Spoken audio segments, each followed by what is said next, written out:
ঢাকা জেলাধীন কেরানীগঞ্জ উপজেলার ডালিকান্দি গ্রামের কৃষক ইউসুফ মিয়া বাড়ি 3 জাতের সিম চাষ করেছেন। আমরা দেখতে পাচ্ছি আমাদের পিছনে নদীর পাড়ে সিমের চাষ করছেন এবং যিনি আমার এই পাশে দাঁড়িয়ে আছেন উনি একজন প্রবীণ কৃষক। তিনি কিভাবে এই নদীর পাড়ে এত সুন্দরভাবে সিমের আবাদ করেছেন সেই বিষয়ে তার সাথে কথা বলে জানবো। কি নাম আপনার? আমার নাম ইউসুফ। কেমন আছেন মিয়া? ভালো আছি। আচ্ছা, তো সিম তো মাশাআল্লাহ অনেক ভালো হয়েছে। এইটা 16 মণ হয়েছে আপনার এক প্যাকেটে। আচ্ছা, এটা কতদিন আগে লাগাইছিলেন আপনি? এটা লাগাইছি আরো 3 মাস আগে। আচ্ছা, বিক্রি শুরু হয়েছে কবে থেকে? বিক্রি শুরু হয়েছে প্রায় 1 মাসের মতন। 1 মাস ধরে বিক্রি করছেন? 1 মাসের বেশি হবে। নদীর পাড়েই করেছেন আপনি? নদীর পাড় ফসলটা ভালো হয় বেশি। কি জাত এটা? এটা সাদা সিম বলে কই, সাদাটা আর কি বেশি আমরা কই, আর কুলিরে কুলি কই, আর আপনার নলডো কইলো নাম্বা। আচ্ছা আচ্ছা, আমরা ওটা করি না, এটা করি, এটা ফসল বেশি হয়। এর দামটা কেমন? ওদের বেশি না এটা? এইটার দাম আপনার এই বছর কর্নিক আর কি খুবই কম। আচ্ছা, এবছর সব সবজির দাম একটু কম। এই বছর কম, 100 টাকা কেজি বেশি প্রথম, পরে বেশি 50 টাকা, তারপরে 30 টাকা, অন বেশি 15 টাকা 20 টাকা।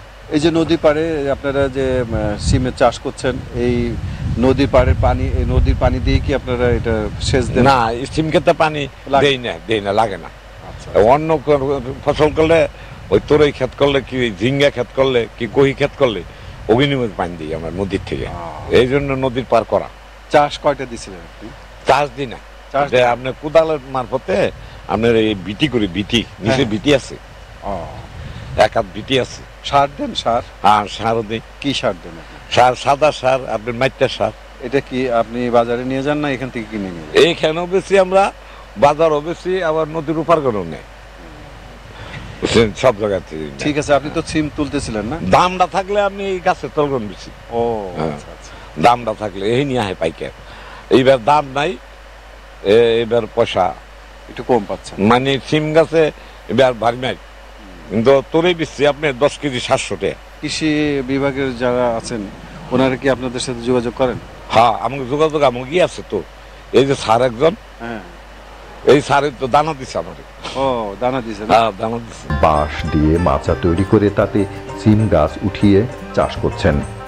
এই মাচা 2 থেকে 3 বছর ব্যবহার করতে পারবেন। এসব ক্ষেতে উপজেলা কৃষি কর্মকর্তা পরামর্শে ফেরোমন ফাঁদ ও হলুদ ফাঁদ ব্যবহার করে নিরাপদ সিম উৎপাদন করছেন তিনি। সিম ছাড়াও এখানে কি কি ফসল? সিম ছাড়া লাউ, ধুন্দল, জালি, করলা, কহি, যত ধরনের সবজি আছে এখানে হয়। আচ্ছা, আপনারা যে এখানে যে চাষটা করতেছেন সেখানে আমরা দেখলাম যে হলুদ ফাঁদ আঠাযুক্ত, এটা কেন দিয়েছেন? এটা পোকার নিগা দিছি, এটা দিলে পোকাটা ওই ওষুধ কম লাগে। আচ্ছা, আপনি কীটনাশক কম লাগে। উড়ানি পোকটা মরে 2-3 পদে, তারপর অন্য পোকা মরে, কিন্তু উড়ানি পোকা কি করে আপনি গাছের অনেক ক্ষতি করে।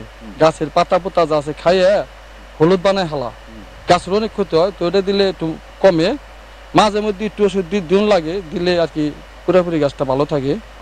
আরেকটা আছে ফেরোমন ফাঁদ, ওই ফাঁদটার মধ্যে বোমরা যত পোকা আছে, যেমন লাউ, মিষ্টি কুমড়া, ধুন্দল, জালি, কহি, এটার মধ্যে বোমরা পোকে আক্রমণ করতে পারে না, কিন্তু এটি বাদলে ওই পোকারই মারা যায়।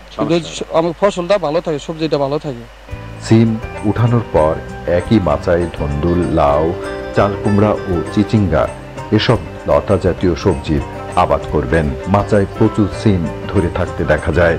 প্রথম দিকে সিম 100 টাকা কেজি দরে বিক্রি করেছেন। বর্তমানে দাম কিছুটা কমে গেছে।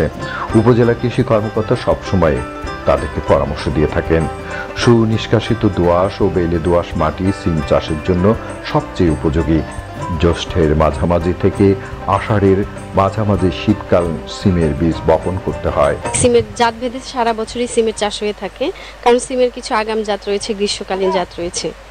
সিমে প্রচুর পরিমাণে iron, calcium, vitamin, thymine, niacin, riboflavin সহ প্রোটিন, আমিষ সহ অনেক পুষ্টি উপাদান রয়েছে। এছাড়াও সিমে প্রচুর পরিমাণে আঁশ জাতীয় পদার্থ রয়েছে।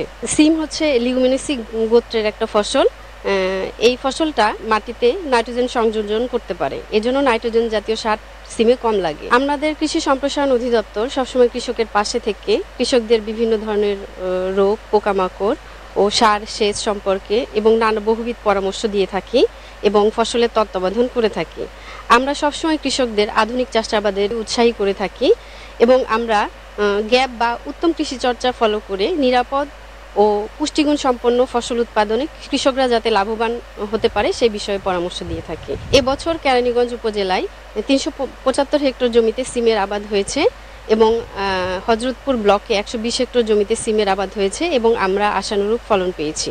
বাজারে সিমের চাহিদা ব্যাপক, বিশেষ করে আগাম সিম উৎপাদন করা গেলে বেশি দামে বিক্রি করা যায়। সিম স্থানীয় ও শহরের বাজারে নিয়ে বিক্রি করা যায়। রপ্তানিরও সুযোগ রয়েছে। সিম কাঁচা অবস্থায় সবজি হিসেবে ব্যাপকভাবে ব্যবহৃত হয়। এ সবজিতে আমিষের পরিমাণ বেশি এবং এর অনেক উপকারী দিক থাকায় এটি সারা বিশ্বে একটি জনপ্রিয় সবজি।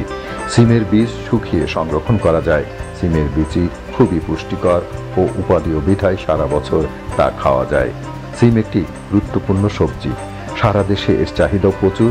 সেজন্য এখন সিম চাষ একটি লাভজনক কৃষি কার্যক্রমে পরিণত হয়েছে। আমাদের প্রত্যাশা যাদের সুযোগ আছে বাণিজ্যিকভাবে নিরাপদ সিম চাষ করে বেশি লাভবান হবেন।